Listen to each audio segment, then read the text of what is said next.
Hai, Happy Chinese New Year. Senang sekali pada kesempatan ini saya ingin mengucapkan Kyunghi buat teman-teman sahabat rekan yang merayakan Imlek di tahun 2021 ini. Tahun 2021 ini dianggap sebagai tahun kerbau logam. Nah, karena itu pada kesempatan ini saya ingin membagikan, men-sharingkan tentang apa pembelajaran yang bisa kita petik dan mudah-mudahan itu menjadi inspirasi juga, semangat buat kita memasuki tahun 2021 ini. Nah, ini bicara mengenai kerbau dan saya punya sebuah ilustrasi cerita yang menarik tentang seekor kerbau. Dan kerbau ini kebetulan bekerja di sebuah ladang dan di ladang ini dia bekerja bersama dengan seekor keledai. Tapi lama-kelamaan si kerbau ini merasa sangat-sangat kesel, jengkel karena merasa kok si keledai itu kerjanya lebih gampang, kerjanya lebih mudah. Jadi satu hari dia ngobrol lah dengan si keledai itu dan keledai itu akhirnya menasihati begini. Udahlah, kalau kamu merasa capek, merasa kesel, merasa nggak suka dengan pekerjaanmu, ya udah kamu pura-pura sakit aja. Akhirnya apa yang terjadi?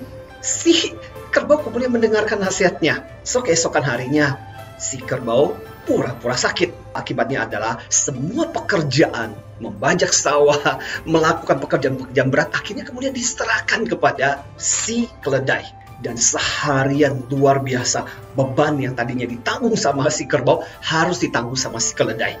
Dan itu dengan berat hati sepanjang satu hari itu dikerjakan. Dan akhirnya si keledai betul-betul kehabisan tenaga. Sementara sepanjang satu hari itu si kerbau dengan santainya beristirahat dan tidak melakukan apapun. Hingga malam harinya si keledai kemudian cerita dengan si kerbau. Gila, kerjaan kamu betul-betul berat banget ya. Saya disuruh melakukan pekerjaanmu sepanjang satu hari. Tahu apa yang dikatakan si kerbau? Kayaknya menyenangkan juga ya. Seharian gak ngapa-ngapain.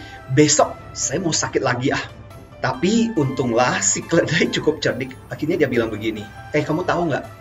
Kalau kamu kebanyakan sakit, apalagi kalau kamu besok sakit lagi, bisa-bisa kamu dianggap tidak berguna dan besok-besok kamu akan dipotong sama si pemilik kita. Dan akhirnya si kerbau kemudian melakukan pekerjaannya lagi seperti biasanya. Karena dia sadar bahwa kalau tidak melakukan pekerjaannya, suatu hari dia bakal dipotong.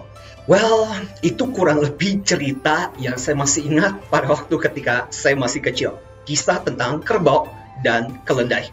Tapi buat saya adalah tahun ini kita anggap sebagai tahun kerbau logam. Teman-teman rekan-rekan, kerbau melambangkan apa? Pertama-tama kerbau itu melambangkan kerja keras. Kerbau itu paling banyak dipakai dan paling banyak membantu. Bahkan di beberapa tempat, khususnya dengan tradisi Hindu, pokoknya dianggap bahwa keluarga kerbau, yaitu sapi, itu dianggap sebagai hewan yang sangat-sangat berjasa untuk kemanusiaan. Makanya tidak boleh dimakan dagingnya. So, kalau kita pertama-tama belajar tentang kerbau, mudah-mudahan itu menjadi spirit kita di tahun 2021 ini untuk bekerja keras. Bahwa tidak ada sukses, tidak ada keberhasilan yang luar biasa kalau kita tidak mau bekerja keras.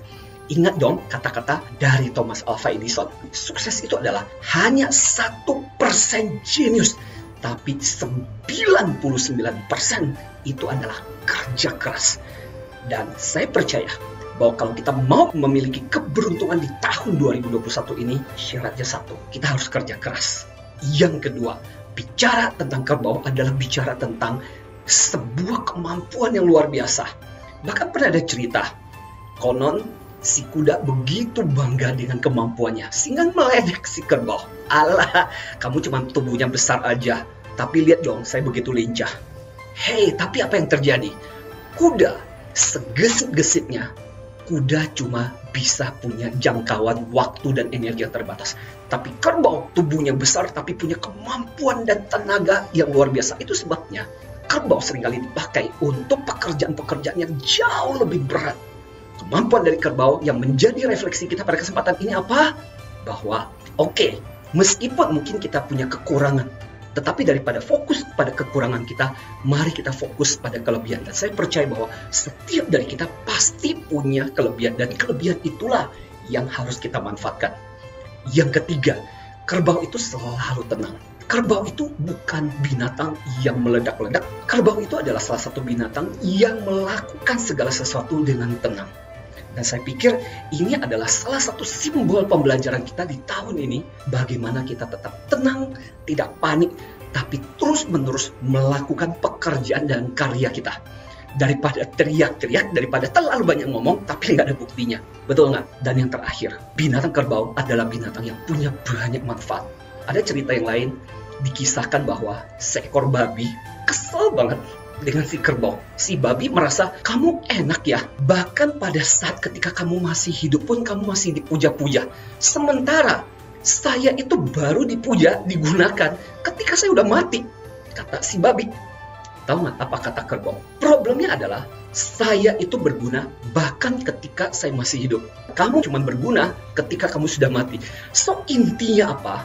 Satu pelajaran penting adalah bahwa bagaimana kita tetap berguna berfungsi pada saat ketika kita masih hidup. Artinya apa?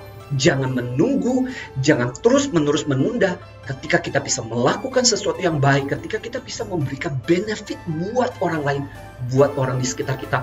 Itulah yang akan membuat hidup kita berharga. So, 4 pembelajaran ini, kerja keras, fokus pada kemampuan kita, tenang, tidak panik, dan yang terakhir adalah bagaimana kita terus-menerus memberikan benefit. Itulah pembelajaran luar biasa yang kita bisa petik dari si hewan kerbau ini. So, doa saya adalah semoga di tahun 2021 ini kita memiliki spirit ini meskipun masih di tengah pandemi, supaya tahun 2021 ini menjadi bagian dari kesuksesan, keberhasilan kita. So, again, buat teman-teman yang merayakan Imlek, Kyong Hee Kyong Hee.